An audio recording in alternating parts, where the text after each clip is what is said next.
Good afternoon guys, and today papasyal naman tayo sa pinakaunang airport dito sa UAE. Ito yung Al Mahatta Museum.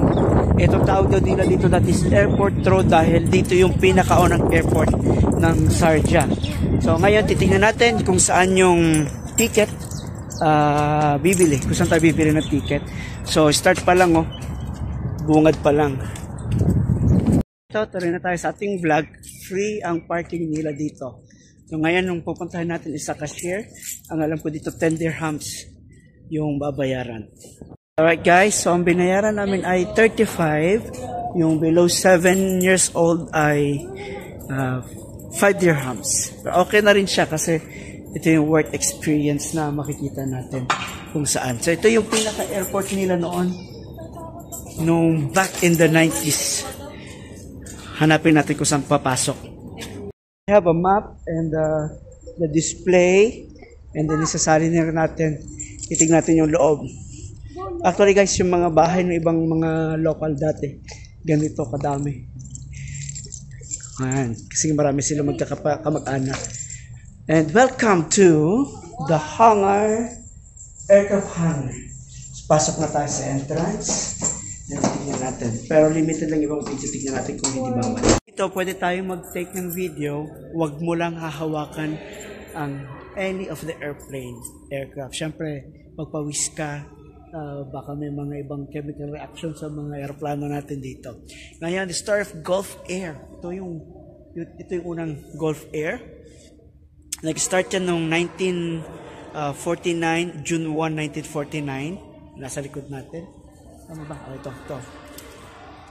Freddie Bosworth, an entrepreneur and ex-RAF, Royal Air Force pilot, offered the charter service Gulf Aviation using Avro Anson. Ito yun. Ay, hindi. Ito yata. Hindi ako marunong sa aeroplano. Commission Britain. Isa dito, parang DC-9 yata ito. Ito yung Gulf Aviation. So wala pa ito yung pagmamayari ni ano. Okay. So established March 24. Uy, birthday ko pa to. March 24, 1950. Gulf Aviation Company Limited was formed under Sheikh Salman bin Hamad Al Khalifa, ruler of Bahrain. Babalik tayo dito March 24. Babatiin natin sarili natin. Galing. Ayan, punta na tayo sa airport. Meron pa sila isang aeroplano dito. Tignan natin. Meron mo kasi mga nagpo-post ng picture na nakakapag-picture sila sa cockpit. So, tignan natin kung pwedeng pumasok tayo sa cockpit. Eto na nga. Hindi rin. May nakaharang din, So, ito naman yung pakita natin, video natin yung mga flight plan nila. Let me picture one by one airplane. Wait. What the? Wow. Okay, dito guys, pwede tayong... Ayan po yung mga dating Gulf Aviation ng Bahrain. And look at that. Close range. Bawal lang hawakan, Bababa tayo mamaya. Pwede yata bumaba. Ayan, tama, pwede. Pasok tayo sa isa sa mga model ng old airplane. Ito yung nasa labas kanina. Tingnan natin kung pwede tayong pumasok sa cockpit. Hindi. So, ito pala. Ganito pala itsura ng cockpit, Wait, I think this is the control. This is the cockpit. Are we gonna take a picture? Wait, Wait, can we go in? Ano nila dati, 3x3. No, it's okay. Ito yung Golden Falcon. Nila dito, yung pagbababaan mo ay para ka din bumababa sa staircase ng airplane o sa tarmac. Going sa tarmac. Ito pala yung mga ito tawag nila dito Comet. Yan naman yung mga jet engine. And then, tingnan natin. Cheetah, ito. Cheetah wooden propeller used World War II airspeed Oxford. Saan kaya? Yun yung blade. yung propeller. Yun. Tapos yun naman yung unang fire truck. Tanker. Ayan, sorry. Yan naman yung British tanker aircraft refueler type P505 manufactured by Thomson Brothers UK din.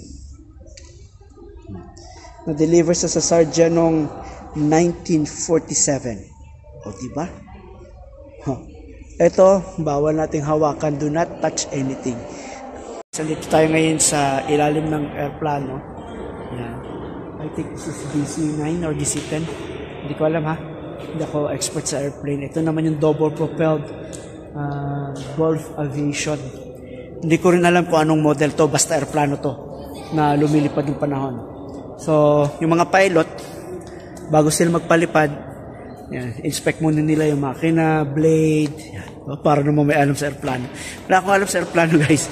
Ito, so, pasok sila dito, titignan kung ano yung mga, mayroon bang mga leakage. Madali lang naman ang magiging buhay ng pilot. May alam. Ito.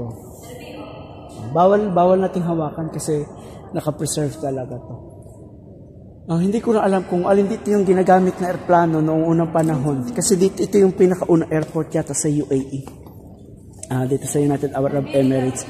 Pero nilipat na rin yung airplane ngayon. Yung airport, I mean. Okay, so ito yung DC-9 or DC-10. Double propelled. Tingnan natin. Oops, yan. Dito pala, DC-9 pala, DC-3. Ito yung Douglas DC-3. Yan. Actually, marami pang gumagamit ng Douglas DC-3. Ginamit din to ng World War II. Mga tumatalon sa sa airplane. Yan, DC-3. Mga ginagamit ng Rangers dati. Oh, laki oh. Ito ay ginamit. Actually, meron pang gumagamit ng DC-3 ngayon sa ibang bansa. Usually sa mga South Africa ba yun? Yung napanood natin. Napanood ko sa YouTube. Oh, look. So, ibig sabihin magaan lang kasi nakakadena. And then this one is double propelled.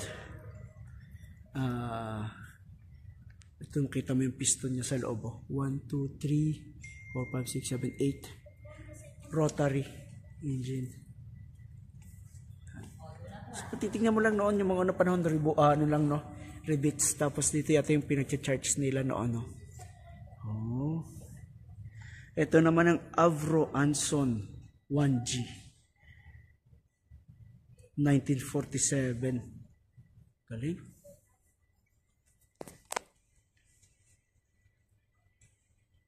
Oh, that's the can for gasoline.